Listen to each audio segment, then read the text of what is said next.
I came to play. There's a price to pay.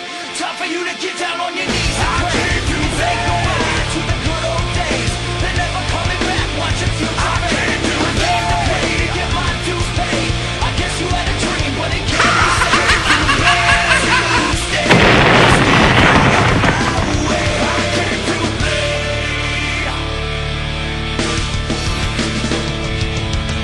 I go inside this light. I see new light. Hello everyone, Blugoblin here for my comic book review for the first, technically the last week of September and the first week of October 2010. 6 books to cover here, so let's go ahead and get started. But before I do, y'all know I gotta plug my girlfriend's channel, Lenora 2003, and go check that out whenever you can. And Jennifer, I love you, sweetheart. Excuse me, a little hoarse for some reason. Okay, start off with Amazing Spider-Man number 644.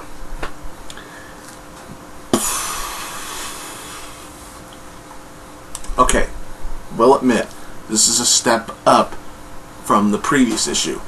I will admit that. I still just flat out don't like the artwork. I still don't like it. It's not getting any better for me. It's not. Storytelling, well done. Loved it. Felt some old school Spidey story, Spidey twists in there.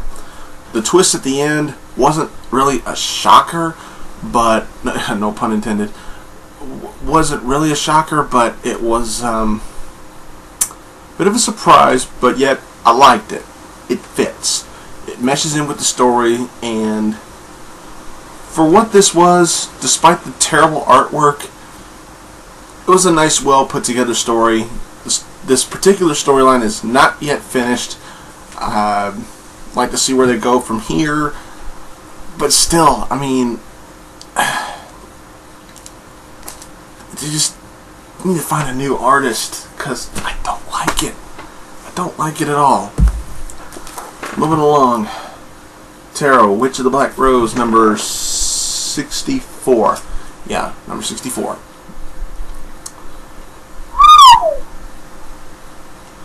Giggity, giggity, go. Wow. Jim Ballant, where in your head was this story?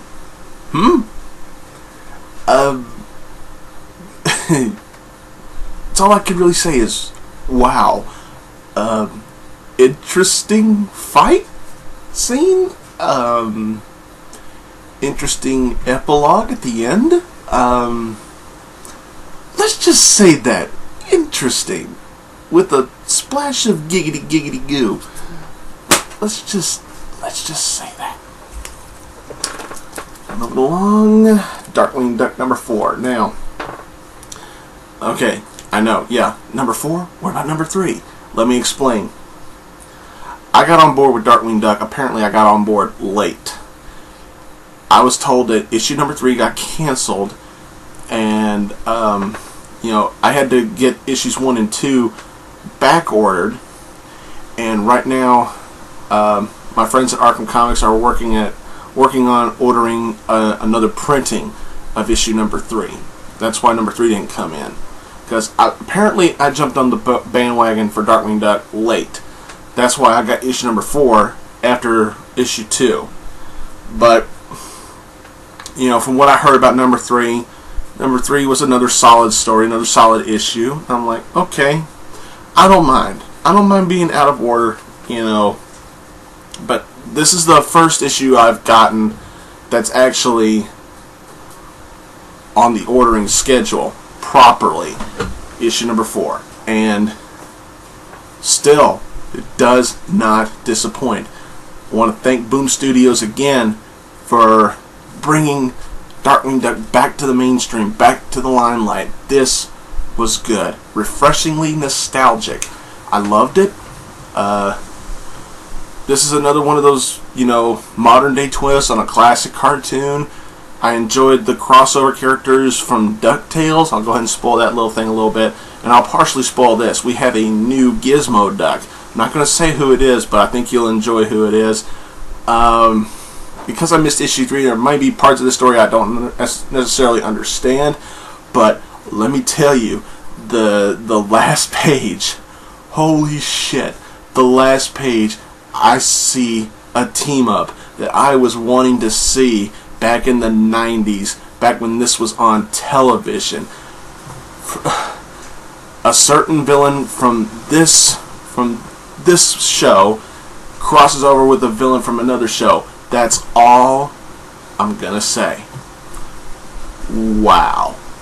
Did not expect it, but it's something I have been wanting to see for the longest time, and I'm glad somebody finally gets it, and I'm glad it's finally happened. I can't wait for issue number 5. This was good. Moving along. Green Arrow, number 4. Call me crazy, but J.T. Krill is an underrated writer. I don't read every single comic book review on the internet, but I hardly see any of them by reviews for J.T. Krill. Maybe I'm just not looking hard enough. Somebody needs to tell me where I can find some of the best reviews for books written by J.T. Krill, such as reviews for Rise of Arsenal or for Green Arrow. And J.T. is also, I understand, starting this month, I believe, he's going to start working on Teen Titans, and I'm kind of looking forward to that. I don't know if I'm going to jump back on board with Teen Titans yet, but I'll keep my eyes open. However, back to this. Very well done. The artwork, once again, meshes with the storytelling. This still to me, issue 2 was still the best one so far, but that doesn't mean this book is necessarily a slouch. It's very well put together, very well told. It's good to see some chemistry between Ollie and the Martian Manhunter. This brings out, this particular story remanifests some more of Ollie's intelligence rather than his brawn, which I liked. Not necessarily what I would call a twist ending at the end of the book, but still, I liked it. It keeps me on board, and I enjoyed reading this very much. Although I still gotta say issue 2 was better than this, I still gotta say this was good for what it was. I'm still gonna be on board with Green Arrow even after Brightest Day. As long as it keeps getting wrote like this, I'll be just fine. Very well put together, and I think you should go ahead and add it to your collection. If you're already a Green Arrow fan, I'm sure you have it. If you're collecting Brightest Day, go ahead and pick that up. It might, it might tickle your fancy, or whatever else you prefer to have tickled. Okay, moving along. Gotham City Sirens, number 16.